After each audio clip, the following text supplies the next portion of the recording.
Azerbaijan became a member of the United Nations in 1992. Since that time, the country has joined many UN initiatives and programs. Azerbaijan is represented in the peacekeeping forces and was a non-permanent member of the UN Security Council. Today, we recall 25 years of cooperation with the UN resident coordinator in Azerbaijan, Gulam Isakzai. Mr. Isakzai, we are glad to have you in our program and thank you for general hosting your premises. Thank you, my pleasure.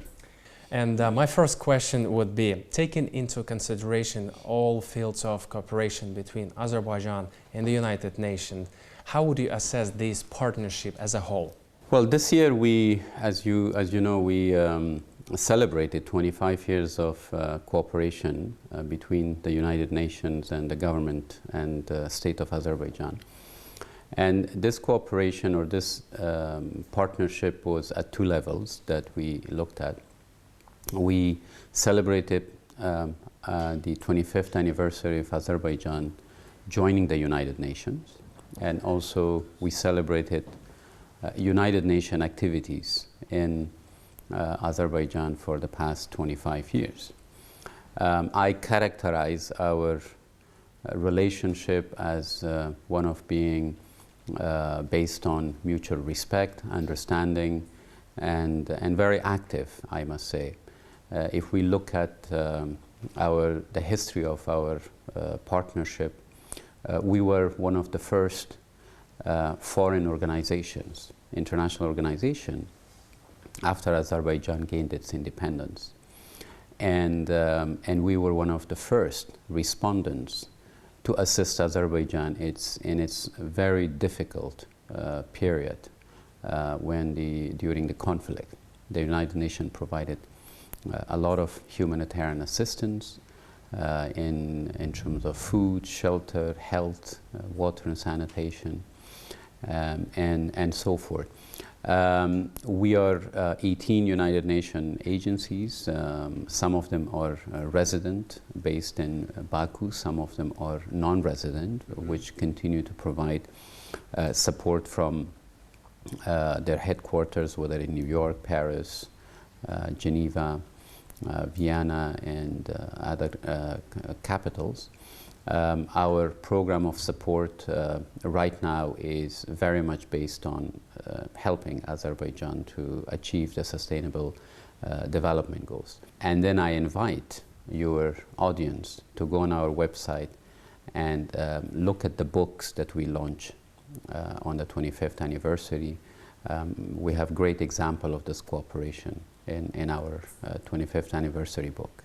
But what is interesting about this book that it is we've tried to present our work through pictures and photos. Mm-hmm. And also we have presented the Azerbaijanis' active participation and partnership in the work of the UN beyond Azerbaijan and globally. So as you will see, there are many great photos of the late President, His Excellency President Haidar Aliyev, at the UN General Assembly and various UN events and around the world. On the Nagorno-Karabakh conflict, we know that the negotiation process has been continued over 25 years. No result yet. How would you commend the recent development in the negotiation process, including the meetings of the presidents and foreign ministers?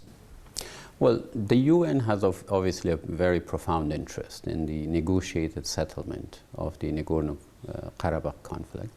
We acknowledge it has taken a long time. We also believe that peace is the only alternative here. The United Nations has been supporting the existing mechanism, which is the OSCE-led Minsk group activities in terms of finding a solution to the conflict. Our Secretary General Antonio Guterres time and again has emphasized and supported these negotiations and called on both sides to adopt restraint and to take measures to de-escalate tension so that there is opportunities and for more dialogue.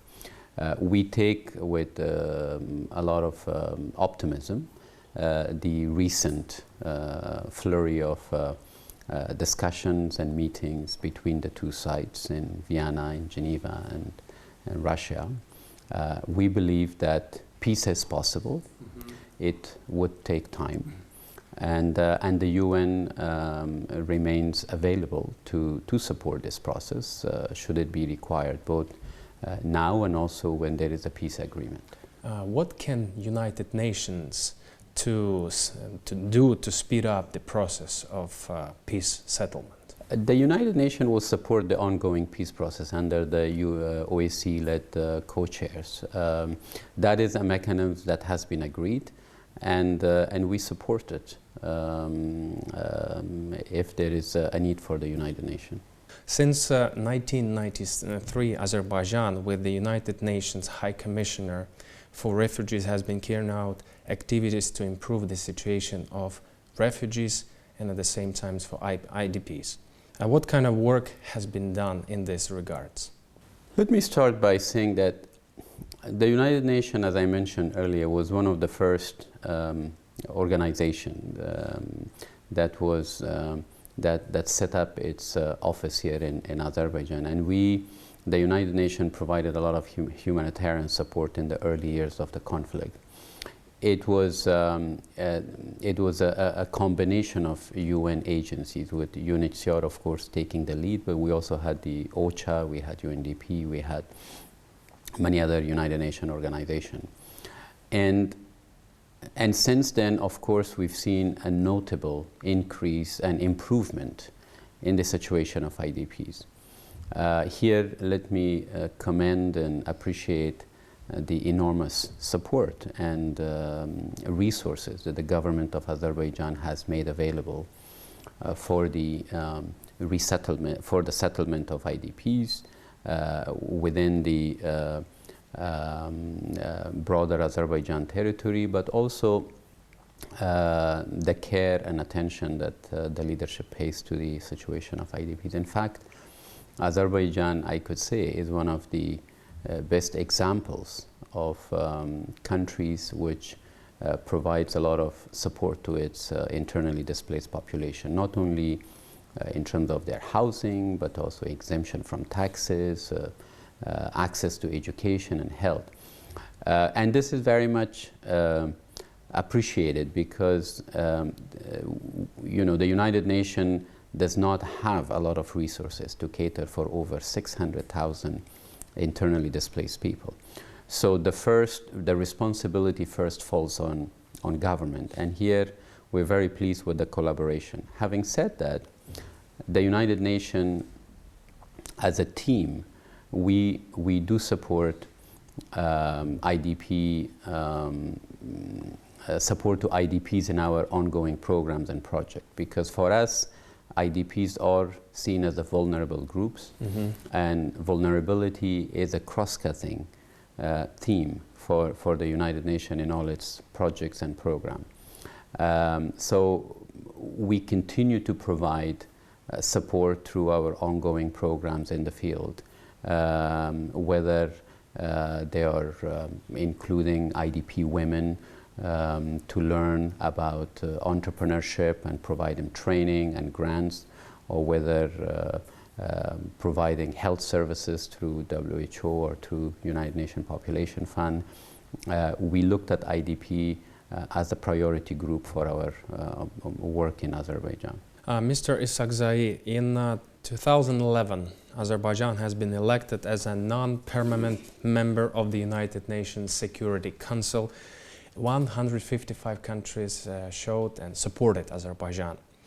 How would you comment on such success of a young country which had just turned 20 at that time? Yeah, no, it's a great achievement, and let me also highlight that while admission as a non-permanent member to the Security Council was a great achievement for Azerbaijan. Indeed, it's a very competitive process. It demonstrates Azerbaijan's standing and popularity among nations, because they have to support this. And I think this also does not come by sheer chance. Azerbaijan has been very active in the international community, in the UN. It's not just the membership of the Security Council. Azerbaijan has been also very active in the executive boards and also in the councils of various other UN organizations. Initiatives. For example, Azerbaijan was elected to the Commission on Women, Council of, to the ECOSOC Council, Economic and Social Council. Azerbaijan has served on many boards of the UN organizations such as UNICEF, UNDP, FAO. Currently, Azerbaijan was elected to the board of the International Labour Organization. Azerbaijan has sponsored quite a few General Assembly resolutions. So all of this, of course, is seen by other member states and shows Azerbaijan active participation in the work of the United Nations. So I think it's very important that Azerbaijan continue to play that role. Indeed, it is a big accomplishment for a young nation such as Azerbaijan to compete among some of the most other big and powerful economies around the world.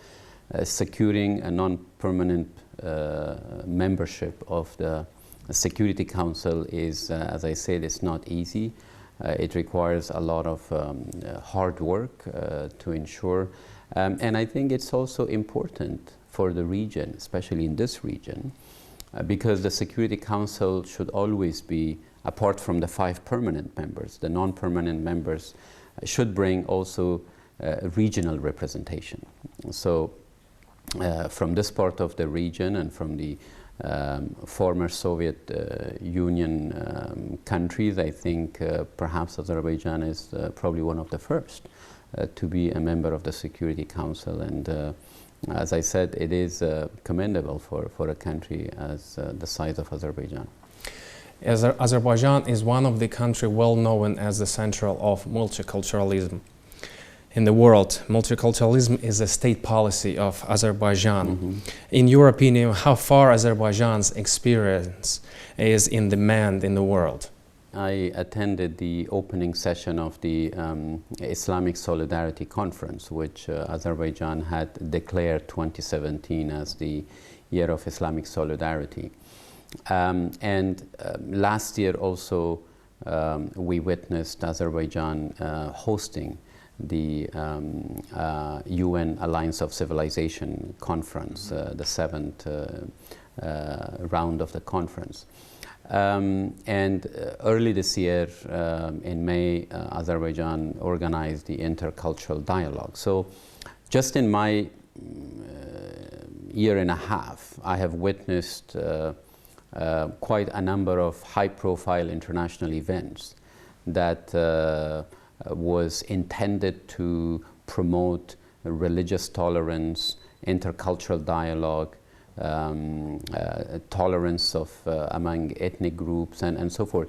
All of these are very much appreciated globally because we're living in a world where there is a lot of still hate and hatred and extremism and discrimination and so all of these contributes Azerbaijan's effort in these promoting tolerance in all its shape and form is very much appreciated. So, and I think this is also not accidental because Azerbaijan has been in the crossroad of historically in the crossroad of Asia and Europe.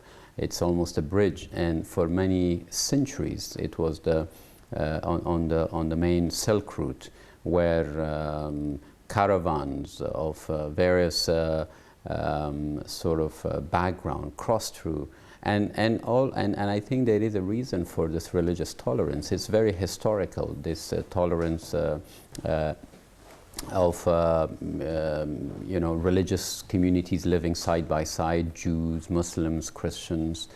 You have also Islam is very much practiced in Azerbaijan in a very tolerant way. So it could be, I would say, a good model for many countries in the future to be a Muslim country and coexist with all its ethnic groups and nationalities and religions. How much this is going to be this sort of atmosphere of tolerance and need, I would say a lot, because the people who come and attend these events, we have seen presidents, prime ministers, we've seen Nobel Peace Laureates, and I think all of them would go an impression back to their countries. So we hope that this culture of tolerance is promoted further, and Azerbaijan, as part of has launched what we call a Baku process. This Baku process continue in terms of promoting further tolerance, interfaith, intercultural tolerance in the future. Great. In 2015, the United Nations awarded the State Agency for Public Services and Social Innovation, which we call Asan Hidmet. What exactly did arouse the UN's interest in this brand? Asan is a great symbol of Azerbaijan's innovation. Asan is a very innovative idea. It's a one-stop shop where citizens can get state services in a very efficient way. And so Asan, you know, we're very proud that as a United Nations, especially UNDP, to have been engaged and supported Asan. And therefore, the United Nations has always promoted Asan as an innovative idea to provide efficient, corruption-free services to citizens. And the United Nations, of course, every year awards around the world from 193 countries. We receive hundreds of applications for this award. Mm-hmm. And this award is given again to the best innovative idea in providing services or contributing to the human development of a country. So in 2015, the United Nations supported Azerbaijan's application for this award, and we were very happy that they awarded this to Asan, because Asan really deserved this award in many ways. It has expanded in Azerbaijan rapidly. It has provided services to millions of Azerbaijanis. It is now provided a new service which is called Abad. Mm-hmm. And just recently the United Nations Development Program, or UNDP, signed a project with Abad. Our intention was to provide grants and provide training to family businesses, so that they can bring their products from rural area to markets and urban centers, and this is again helps a lot rural women, rural families to benefit from to be part of the economy, and it will create jobs. So we believe that Abad equally could become another good product for Azerbaijan to promote internationally, and the UN will be happy to connect them to such international, I would say, centers of excellence and so forth. We hope that United Nations from their side will award this Abad new project with a special mark for the great achievement they will do. I will hope so too. Let me also say that the United Nations has a new program which we call SouthSouth Cooperation. The SouthSouth Cooperation aim is to bring, to connect the knowledge, expertise, and innovative ideas of countries in the south to countries in the south. Basically from one developing country to another developing country. In the past, historically, knowledge and expertise came usually from Western countries, from Europe, from North America, and so forth. But we at the United Nations believe that a lot of expertise, a lot of knowledge that could be relevant to countries, poor countries, in other parts of the world, whether it's Asia, whether it's Africa, whether it's Latin America, could come from other countries which have gone through the similar development process, like Azerbaijan. So there are a number of areas that Azerbaijan could promote its expertise. We just talked about Asan, but we also have, for example, ANAMA, the Azerbaijan National Mine Action Agency, which the UN has supported for the past 20 years. ANAMA has also become a center of excellence for demining, for providing support to victims of mine, for mine clearance, for mine awareness, and therefore ANAMA could easily compete with other international companies to do demining in countries like in places like the border between Syria, Turkey, Afghanistan, Somalia, and other. So we're also helping ANAMA now to become basically a certified agency. We talk about customs. Azerbaijan, we've also supported Azerbaijan customs.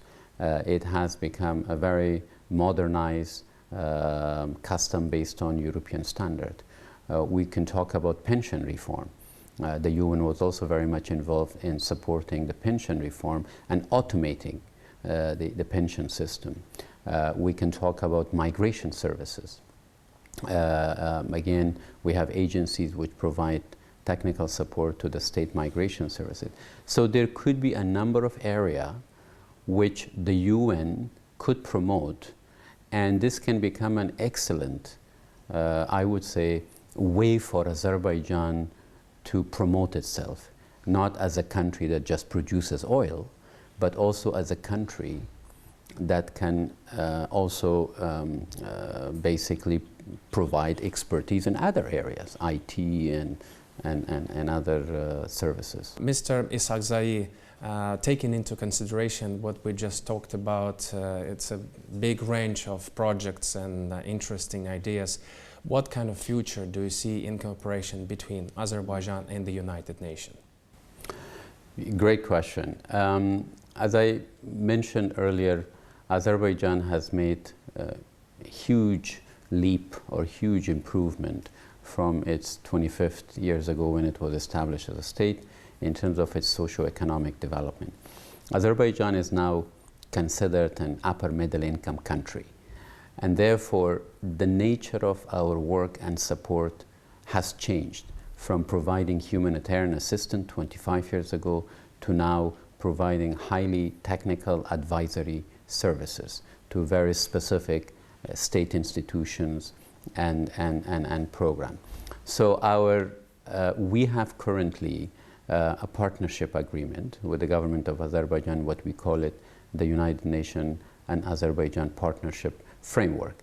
This framework is now its second year of operation. Our work and projects and technical support is very much defined by this 5-year partnership agreement, which is based on Azerbaijan's Vision 2020 and other national priorities. The other very important point of reference for us is the Sustainable Development Goals. As you know, the United Nations convened 193 countries in 2015 which adopted, including Azerbaijan, the Agenda 2030 or the Sustainable Development Goals, which are 17 goals, 169 targets, and over 250 indicators. Now, Azerbaijan, with other other countries around the world, are committed to achieve basically these goals, 17 goals by 2030, which means in the next 13 years. So our future work is basically to assist Azerbaijani government on how to integrate, how to adopt these targets and goals into its national programs and projects. So we are working very closely with the Ministry of Economy, with the Deputy Prime Minister Office of Ali Ahmedov to basically integrate and nationalize these goals and opportunities. So we believe that Azerbaijan would still need the United Nations assistance, not so much in the humanitarian area, but more in terms of development in very specific area that can help them achieve the Sustainable Development Goal. As well as 2020 goals of national. And the National 2020 Goal. And let me also just say one more thing, that in this regard, we very much appreciate the commitment of the President, President Ilham Aliyev, in establishing a National Coordination Council for Sustainable Development to work with the United Nations and with other partners to implement programs and activities to achieve these goals. Because for the next 13 years, the main framework for our work would be Sustainable Development Goal, or SDGs. And we are ready to support Azerbaijan in achieving them. Mr. Sakzai, thank you for your time, interesting interview, and we wish you all the best in your work you do in Azerbaijan, and Happy New Year. Thank you very much, and I wish you and your audience Happy New Year. This was the UN Resident Coordinator in Azerbaijan, Gulam Isakzai, and we discussed cooperation between Azerbaijan and the United Nations.